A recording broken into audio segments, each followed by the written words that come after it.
कश्मीर इस जमीन पर जन्नत की तस्वीर, लेकिन रहने वालों के लिए मौत की जंजीर। भारतीय फौज के जुल्म, जलते घर, पल पल मौत का खौफ। लेकिन कुछ हैं जो इस जुल्म के खिलाफ हैं बरसरे पैकार, दुश्मन की बर्बरियत और जुल्म के खिलाफ मसरूफ़ जिहाद। ये हैं कश्मीर की आज़ादी के लिए अपनी जान की बाजी लगाने वाले सरफरोशों की दास्तान। आपके लिए पेश खिदमत है एक बार फिर मिशन कश्मीर। खुफिया कमीनगाह एक तंग और तारीक छोटी सी कुदरती सुरंग थी। ये एक चट्टान के अंदर बनी हुई थी। दोनों जांबाजों ने असलहे का थैला और गन्ने सुरंग में एक तरफ छुपा दी। गाइड कहने लगा, मैं शाम होने से पहले पहले अपने गांव पहुंच जाना चाहता हूं। लाला की तलाश शुरू हो गई होगी। गांव में कोई शख्स शाम को घर न आए तो सारे गांव को पता चल जाता है। लाला इंडियन फौज का मुखबर था। पुलिस फौरन आ जाएगी। तुम जहां रात गुजारो, मैं सुबह आ जाऊंगा।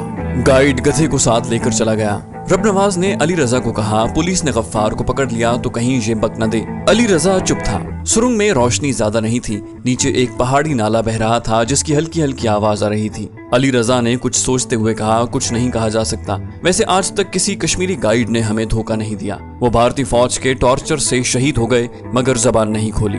सूरज गुरूब होने के बाद उस पहाड़ी जंगल में अंधेरे की धुंध उतरने लगी। अली रजा बोला, मैं नाले पर मुंह हाथ धोआऊं, तुम चौकस रहना। अली रजा सुरंग में से निकलकर चारों तरफ देखता, झाड़ियों के पीछे से गुजरता, नीचे पहाड़ी नाले पर आ गया। रब नवाज ऊपर सुरंग के धाने पर एक तरफ होकर बैठा दरख्तों के जमीन पर उतरते अंधेरे में चारों तरफ देख रहा था। उसके हाथ में लाइट मशीन गन थी। अली रजा के बाद रब नवाज ने भी पहाड़ी नाले के ठंडे पानी से मुंह हाथ धोया और वापस सुरंग में आ गया। रात हो गई थी। दरख्तों पर बोलते परिंदे चुप हो गए। अली रजा ने 2-4 बड़े पत्थर अंदर लाकर उसकी ओट बनाई और उसके पीछे मोमबत्ती रोशन कर दी और जेब से नक्शा निकाल कर देखने लगा। रब नवाज बोला, हमारी दूसरी पार्टी टारगेट पर पहुंच गई होगी। अली रजा मोमबत्ती की रोशनी में नक्शे को गौर से देख रहा था। कहने लगा, हम एक रात लेट हो जाएंगे, मगर उस मुखबर को ठिकाने लगाना भी जरूरी था। रब नवाज बोला, हम अपने टारगेट से भी काफी दूर हैं। गाइड सुबह आ जाए तो हम शाम तक अपने टारगेट तक पहुंच सकते हैं। शायद वो आ जाए। अली रजा ने नक्शा तय करके जेब में रखा और मोमबत्ती बुझा दी। वो सुरंग से बाहर आ गए थे।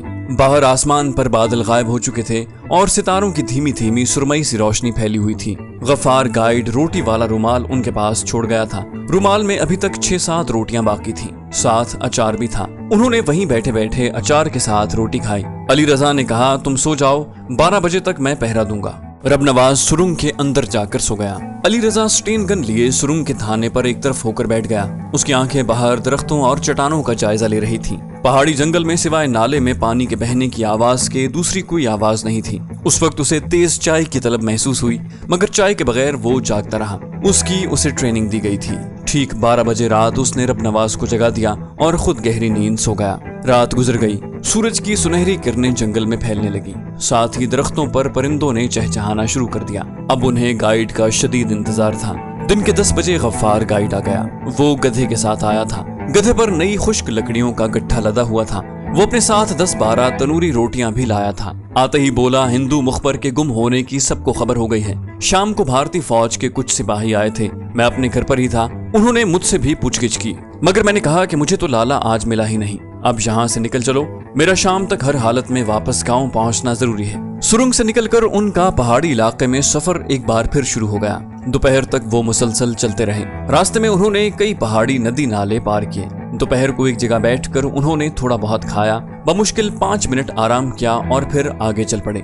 मकबूजा कश्मीर का ये बड़ा गुंजान और दुश्वार गुजार पहाड़ी इलाका था। एक तरफ से वो पहाड़ियों के ऊपर चल रहे थे। कश्मीर की वादी वहां से शुमाल मगरिब की तरफ थी। इन पहाड़ियों में इंडियन फौज ने जगह जगह अपनी पोस्टें कायम कर रखी थी और उनकी फौज सारे इलाके में बिखरी हुई थी। इन फौजों को छोटे छोटे पहाड़ी नदी नालों के पुल आपस में मिलाते थे। इन पहाड़ी पुलों की बड़ी अहमियत थी।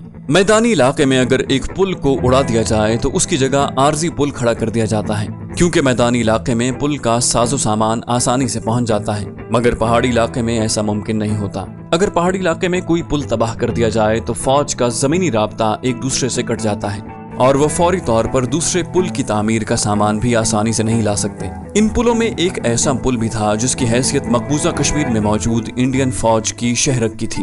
ये कोई ज्यादा लंबा चौड़ा पुल नहीं था, मगर ये पुल 2 पहाड़ियों के दरमियान एक नाले के ऊपर बना हुआ था। इंडियन फौज का सारा साजो सामान और टैंक और छोटी तोप गाड़ियां इसी पुल के ऊपर से गुजरती थीं। वादी कश्मीर की फौजों को गोला बारूद की सप्लाई भी इस पुल के जरिए होती थी। इस पुल के टूट जाने का मतलब ये था कि एक तवील मुद्दत के लिए मकबूजा कश्मीर की वादी में जम्मू की तरफ से आने वाली भारतीय फौज की सप्लाई रुक जाती। ये दोनों कमांडो जांबाज इस पुल को तबाह करने आए थे। इस वक्त वो एक तरह से दुश्मन के पेट में चल रहे थे। उनकी दूसरी पार्टी दूसरे मिशन पर मसरूफ अमल थी। इनमें से किसी को भी वापस जिंदा पहुंचने की उम्मीद नहीं थी। वो इस उम्मीद को साथ लेकर चले भी नहीं थे। दूसरे मुल्कों की फौज के कमांडो जब किसी मिशन पर जाते हैं तो उन्हें ये हक दे दिया जाता है कि अगर टारगेट को उड़ाना नामुमकिन हो और उसमें जान का खतरा भी हो तो वापस आ जाएं। मगर ये कमांडोज अपना दूध बख्शवा कर मिशन पर जाते हैं। ये इस्लाम और कुरान की हिफाजत की खातिर दुश्मन के मोर्चों के पीछे निकल जाते हैं और अपनी जान पर खेलकर शहादत का रुतबा पाते हैं, मगर दुश्मन के टारगेट को भी तबाह कर देते हैं। टारगेट तबाह किए बगैर जिंदा वापस आने का उनके जहन में कोई तसव्वुर नहीं होता। अली रजा और रब नवाज भी पाक फौज के जियाले कमांडो जांबाज थे और वो मौत के गिरबान में हाथ डाले दुश्मन के इलाके में अपने टारगेट की तरफ बढ़ते चले जा रहे थे। जब सूरज गुरूब हो गया तो गाइड रुक गया। बोला, थोड़ी देर में हम टारगेट के इलाके में दाखिल हो जाएंगे। अब आपस में कोई बातचीत नहीं होगी। लकड़ी के गट्ठे में से असलहे का थैला निकाल लो, मुझे गधे को इसी जगह छोड़ना होगा। लकड़ियों के गट्ठे में से लाइट मशीन गन और स्टेन गन और असलहे का थैला निकाल लिया गया। गाइड ने गधे को जरा नीचे ले जाकर अखरोट के एक दरख्त के साथ बांधकर उसके आगे झाड़ियों की शाखें काट कर डाल दी। फिर ऊपर आ गया। दोनों जांबाजों को साथ लेकर पहाड़ी की दूसरी जानिब नीचे उतरा। आगे एक नाला बह रहा था। उसमें बड़े बड़े पत्थर पड़े हुए थे। पानी उनसे टकरा कर गुजर रहा था। नाले के पीछे लकड़ी की दीवारों वाला एक छोटा सा कैबिन बना हुआ था जिसकी छत एक तरफ को झुकी हुई थी। ऊपर अखरोट के एक घने दरख्त की शाखें झुकी हुई थी जहाँ एक अजीब सा सन्नाटा छाया हुआ था। गाइड उन्हें कैबिन के अंदर ले गया। कैबिन के अंदर सूखी लकड़ियों का ढेर छत तक चला गया था। आधे से ज्यादा जगह इन लकड़ियों ने घेर रखी थी। गाइड ने लकड़ी का बोसीदा दरवाजा बंद कर दिया। कैबिन की दीवार में ऊपर एक छोटा सा रोशनदान था जिसमें से शाम की धुंधली धुंधली रोशनी कैबिन के अंधेरे को चाक करने की नाकाम कोशिश कर रही थी। गाइड ने रोटियों वाला रुमाल फर्श पर रख दिया। वो लकड़ियों के अंबार के पास बैठ गए। अली रजा ने आहिस्ता से पूछा, पुल यहाँ से कितनी दूर होगा? गाइड कहने लगा, नीचे पहाड़ी रास्ते में 2 फरलांग तक जाना होगा, मगर उसकी चारों तरफ ऊपर इंडियन फौज की पोस्टें हैं। रब नवाज ने कहा, बारूदी सुरंगें पुल की दोनों तरफ बिछी होंगी। हमें पीछे जाकर नाले में से गुजरकर पुल तक पहुंचना चाहिए। अली रजा किसी गहरी सोच में था। उसने स्टेन गन पर मैगजीन चढ़ा लिया था। गाइड बोला, उस तरफ से रास्ता ज्यादा लंबा हो जाएगा। अली रजा ने आहिस्ता से कहा, हमें नाले की तरफ से ही जाना होगा। तुम हमें पुल से कम 1 फरलांग पीछे ले जा सकते हो। गाइड बोला, अगर ये जरूरी है तो जरूर ले जाऊंगा, मगर पीछे मेरी इत्तला के मुताबिक नाले के किनारे एक मशीन गन पोस्ट है। वो बोला, पोस्ट तो जरूर होगी मगर बारूदी सुरंगों का खतरा नहीं होगा। गन पोस्ट को हम संभाल लेंगे। अली रजा ने धीमे लहजे में कहा। गाइड बोला, मैं जा रहा हूँ, आप लोग तैयार रहिए, मैं ठीक 12 बजे रात आऊंगा। रुमाल में रोटियां हैं, तुम खा लेना। पानी पीने के वास्ते नीचे पहाड़ी नाले पर देखभाल कर जाना। ये सारा इलाका इंडियन जासूसों से भरा हुआ है। गाइड चला गया। रब नवाज ने दरवाजा बंद कर दिया। अंधेरे में ही उन्होंने रोटी खाई और बारी बारी नीचे जाकर पहाड़ी नाले पर पानी पिया। अली रजा ने एक बार बाहर निकलकर तेजी से बढ़ती चली आती रात का बगौर जायजा लिया और फिर केबिन में आकर दरवाजा बंद करके बोला, रब नवाज, असलहा चेक कर लो। थैला खोलकर डायनामाइट की छड़ियों और लाइट मशीन गन के पट्टे को चेक किया गया। रब नवाज ने भी अपने स्टेन गन पर मैगजीन चढ़ा लिए। इस काम के लिए अली रजा ने छोटी सी मोमबत्ती जला ली। असलहा चेक करने के फौरन बाद मोमबत्ती बुझा दी गई। वो अंधेरे में ही बैठे एक दूसरे से सरगोशियों में बातें करने लगे। उनकी गुफ्तगू अपने टारगेट तक पहुंचकर उसे तबाह करने के बारे में थी। दरमियान में अली रजा उठकर कैबिन के बाहर का जायजा ले आता। अली रजा ने एक बार घड़ी देखी।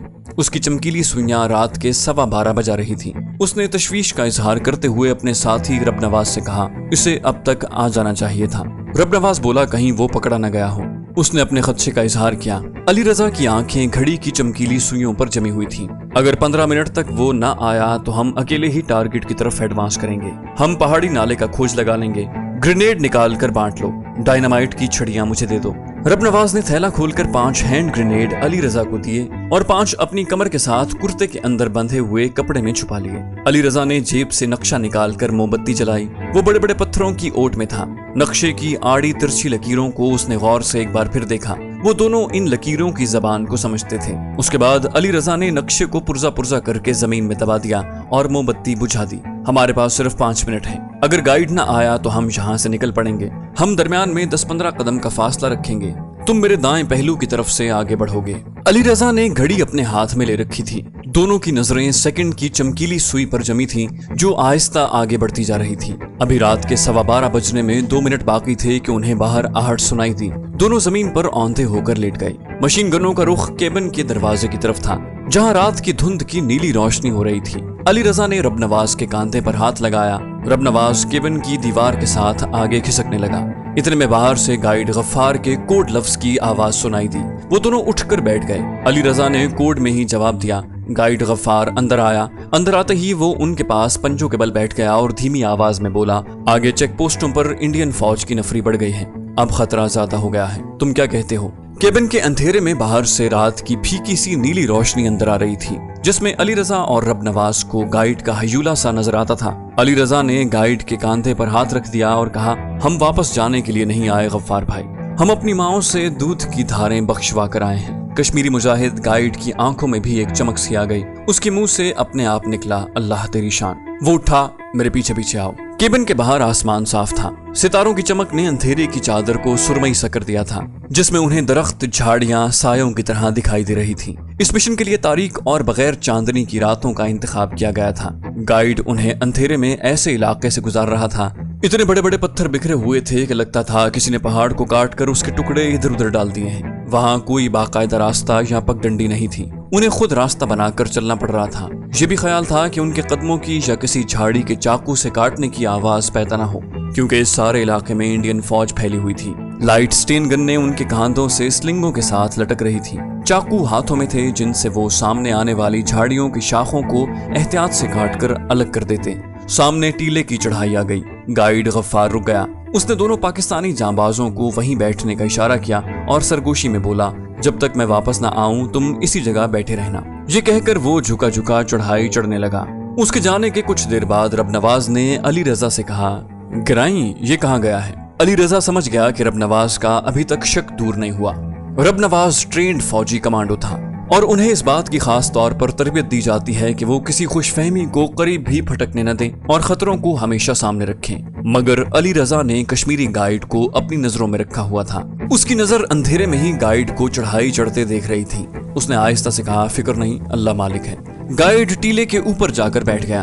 वो झुककर दूसरी तरफ देख रहा था। पहाड़ी जंगल का सारा इलाका खामोश और सुनसान था। वहां से दूर महाज पर से तोपों की गोलाबारी की आवाज भी सुबह से बंद थी। थोड़ी ही देर बाद गाइड वापस आ गया। उसने करीब बैठते हुए सरगोशी में कहा, सब ठीक है, आ जाओ। वो टीले की चढ़ाई पार करके दूसरी तरफ ढलान पर आए तो उन्होंने अपने सामने प्याले की शक्ल की एक छोटी सी वादी देखी। ये वादी ऊंची पहाड़ियों के दरमियान थी और जहाँ कहीं कहीं बिजली की रोशनियां सितारों की तरह टिमटिमा रही थी। कश्मीरी गाइड ने उन्हें ढलान पर ही एक झाड़ी के पीछे बिठा लिया था। वो सरगोशी में कह रहा था, ये इंडियन फौज का हेडक्वार्टर है। यहाँ से खतरनाक तरीन इलाका शुरू हो रहा है। अब हमारी जरा सी खांसी, जरा सी ऊंची आवाज हमारी जान और तुम्हारे मिशन की दुश्मन बन सकती है। 4-4 कदम का फासला रखकर मेरे पीछे पीछे आओ। ढलान में जगह जगह गड्ढे थे। गाइड उनकी रहनुमाई कर रहा था। जिधर जाता उधर ही दोनों जवान जाते। वो झुककर चल रहे थे। शबनम की वजह से ढलान की बेतरह उगी हुई जंगली घास गीली थी, जिसकी वजह से कोई आवाज पैदा नहीं हो रही थी। गाइड उन्हें सीधा नीचे उतारने के बजाय तिरछा होकर ढलान पर मशरिक की तरफ चल रहा था। यहाँ चीड़ के ऊंचे ऊंचे दरख्त भी थे और चनार के घने दरख्त भी, जो फासले फासले पर उगे हुए थे। ढलान से नीचे उतरने के बाद एक तंग रास्ता आ गया जो 2 पहाड़ों के दरमियान बना हुआ था। ये रास्ता इतना तंग था कि लगता था दोनों पहाड़ एक दूसरे से मिलते मिलते रह गए हैं। एक दर्रे में कांटेदार झाड़ियों की बहुतात थी। वो उन पर कदम जमाकर सुस्त रफ्तार से चल रहे थे। इस पहाड़ी दर्रे के दूसरे सिरे पर पहुंचकर गाइड रुक गया। उसने पीछे घूमकर अली रजा और रबनवाज को बैठ जाने का इशारा किया। दोनों जल्दी से वहीं बैठ गए। उसके साथ ही रात की खामोश फजा में किसी ट्रक के स्टार्ट होने की आवाज सुनाई दी। अली रजा और रबनवाज की आंखें चमकने लगीं। गाइड ने अपना सर उनके सरों के साथ जोड़ रखा था। खुश्क आवाज में उसने आहिस्ता से कहा, मैंने इधर एक फौजी ट्रक की रोशनी देख ली थी। ट्रक पहले से रुका हुआ था। क्या आगे कोई सड़क है? रबनवाज ने सरगोशी में पूछा। गाइड ने कहा, हाँ, छोटी पहाड़ी सड़क है। इस सड़क को फांद कर हमें नीचे जाना होगा, जहाँ पहाड़ी नाला बहता हुआ आगे पुल की तरफ जाता है। फौजी ट्रक का इंजन घर घर कर रहा था। फिर एक तेज आवाज के साथ उसका गियर लगा और उसकी आवाज दूर होने लगी। जब ट्रक की आवाज काफी दूर चली गई तो अली रजा ने धीमी आवाज में गाइड से कहा, अब हमें सड़क पार कर लेनी चाहिए। कश्मीरी गाइड ने अली रजा के कंधे को हाथ से दबाते हुए कहा, मुझे आगे दिखाने दो। अली रजा और रब नवाज वहीं पहाड़ी दर्रे में बैठ गए। गाइड दर्रे में से निकलकर दूसरी तरफ चला गया। उसके जाने के फौरन बाद एक और फौजी ट्रक की आवाज सुनाई दी। ये आवाज पीछे से करीब आ रही थी। उसके साथ ही दूसरे ट्रक की आवाज भी आने लगी। अली रजा ने अंधेरे में रब नवाज की तरफ देखा और आहिस्ता से कहा, फौजी कन्वॉय लगता है। अंधेरे में गाइड तेज तेज कदम उठाता झुका झुका उनके पास आकर घबराई हुई सरगोशी में बोला, यहाँ से निकल चलो, बड़ा लंबा फौजी कन्वॉय है, आज की रात तुम आगे नहीं जा सकोगे। ये भी इन दोनों जांबाजों की ट्रेनिंग का एक हिस्सा था कि टारगेट पर पहुंचकर खतरे में कूद जाना, मगर टारगेट से पहले किसी खतरे को मोल नहीं लेना। इंडियन फौज के ट्रकों की आवाज के साथ अब किसी फौजी की आवाज भी सुनाई दे जाती थी। जिस सड़क पर से इंडियन फौज के ये ट्रक गुजर रहे थे वो दर्रे के आगे निचान में बिल्कुल करीब ही थी। वो दोनों वहां से वापस मुड़े और गाइड के पीछे पीछे चलने लगे। एक बार फिर टीले की चढ़ाई चढ़कर वो झाड़ियों में बैठ गए। अली रजा ने पीछे मुड़कर देखा। नीचे उसे सड़क तो नजर न आई, मगर ट्रकों की रोशनी आगे बढ़ती साफ दिखाई दे रही थी। गाइड ने कहा, यहाँ मत रुको, चले आओ, इंडियन फौज की मजीद नफरी पहुंच रही है। रब नवाज ने जवाब में कहा, हो सकता है ये सप्लाई के ट्रक हों। गाइड ने जवाब में कहा, सप्लाई के ट्रक पहली दूसरी को आते हैं, मुझे मालूम है, आ जाओ अब। वो टीले की उतराई पर से होते हुए एक बार फिर दुश्वार गुजार पहाड़ी इलाके में आ गए। अली रजा ने गाइड से कहा, हम यहीं कहीं छुप कर बाकी की रात और अगला दिन गुजार देते हैं, यहाँ हम टारगेट के करीब हैं। गाइड रुक गया। धीमी आवाज में कहने लगा, यहाँ कोई छुपने की जगह नहीं। इनकी रोशनी में आसपास के टीलों की पोस्टों पर से उधर निगाह पड़ सकती है। मेरे साथ आओ, यहाँ करीब ही एक जगह है। गाइड उन्हें मशरिक की जानिब ऊंचे ऊंचे दरख्तों के दरमियान से गुजार कर नीचे एक खड्ड के किनारे ले आया। देख कर चलना, तुम्हारे बाएं जानिब खड्ड है। गाइड ने उन्हें खबरदार किया। उस खड्ड के किनारे टीले की ढाल के साथ साथ एक छोटा सा कच्चा पहाड़ी रास्ता बना हुआ था। ये रास्ता थोड़ी दूर जाकर खत्म हो गया और आगे पहाड़ की दीवार आ गई।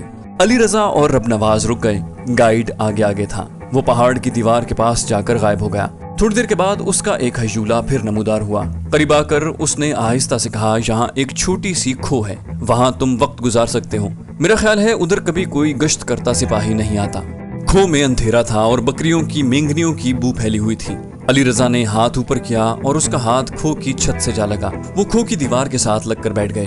गाइड धीमी आवाज में बोला, तुम्हें आज की रात और कल का सारा दिन इसी खो में गुजारना है। मौका महल देखकर मैं दिन में किसी वक्त तुम्हारे लिए खाने को कुछ ले आऊंगा। यहाँ आसपास कोई चश्मा नहीं है, तुम्हें पानी के बगैर काफी देर तक रहना होगा। अली रजा ने कहा, हम रह लेंगे, फिक्र नहीं। गाइड कहने लगा, ये याद रखना कि तुम खो में नहीं मौत के मुंह में बैठे हो। तुम्हारी जरा सी बेहतियाती तुम्हें मौत से दो चार कर सकती है। यहाँ से हरगिज बाहर मत निकलना। मैं सारा जायजा लेकर कल किसी वक्त आने की कोशिश करूंगा, अल्लाह के हवाले। ये कहकर गाइड खो से बाहर निकल गया। उसके जाने के बाद अली रजा ने घड़ी पर निगाह डाली, फिर रब नवाज से कहा, अभी काफी रात बाकी है, तुम सो जाओ, मैं गार्ड ड्यूटी देता हूँ। रब नवाज ने आहिस्ता से कहा, ठीक है गिराई, और वो वहीं खो में टांगे लपेट कर लेट गया। अली रजा ने अपनी स्टेन गन पीछे लटकाई, चाकू खो के हाथ में मजबूती से पकड़ा और खो से निकलकर खड्ड के तंग रास्ते पर झुककर चलता हुआ उस जगह आकर बैठ गया जहां से उसे पहाड़ी की दूसरी जानिब के दरख्त और खुली जगह रात की तारीकी में धुंधली धुंधली दिखाई दे रही थी। यहाँ से चढ़ाई ऊपर टीले की तरफ जाती थी। टीले के ऊपर सितारों से रोशन आसमान का नीला किनारा नजर आता था। वो वहीं एक पत्थर से टेक लगाकर बैठ गया। उसकी उकाबी नजरें इर्द गिर्द का बराबर जायजा ले रही थी। फौजी ट्रकों की आवाज अब खामोश हो गई थी, लेकिन उस तरफ से अब भी फौजियों के एक दूसरे को आवाज देने की धीमी धीमी सदा सुनाई दे रही थी। फिर ये आवाजें भी रुक गईं और सारा इलाका एक बार फिर खामोशी में डूब गया। ये सरफरोश मुजाहिद दुश्मन के घर में आकर मौत के पेट में घुसकर क्यों जाग रहा है? क्या इस खतरनाक सर्द रात में इसका दिल जापानी कंबल ओढ़कर सजे हुए खुशबूदार बेडरूम के रेशमी पलंग पर आराम से सोना नहीं चाहता? मगर नहीं, इसने अपनी नींद इसलिए कुर्बान कर दी कि तुम लोग पाकिस्तान में अपने घरों में बेडरूमों में सुकून की नींद सो सको। इसने अपनी जिंदगी और अपने बीवी बच्चों का मुस्तकबिल इसलिए दांव पर लगा दिया कि तुम इज्जत आबरू की जिंदगी बसर करो और तुम्हारे बच्चों का मुस्तकबिल रोशन हो। इसे क्या पड़ी है कि घर का आराम और बीवी बच्चों की मोहब्बत और प्यार को छोड़कर इस ठिठुरती हुई रात में मौत के पुल सिरात पर आकर बैठ जाए। ये अगर चाहे तो यहाँ से आसानी से वापस जा सकता है। दूसरी जंग अजीम में यूरोप के कई कमांडोज ऐसे थे जिनको पैराशूटों के जरिए दुश्मन के मोर्चों के पीछे गिराया जाता और वो अपनी जान मौत के मुंह में डालने की बजाय इधर उधर से होकर वापस आ जाते और रिपोर्ट देते कि टारगेट नहीं मिला। मगर पाक फौज का कमांडो तो शहादत का रुतबा हासिल करने के लिए मौत को आगे लगाकर दुश्मन के मोर्चों के पीछे निकल आया था और वो टारगेट तबाह करने से पहले ही शहीद नहीं होता।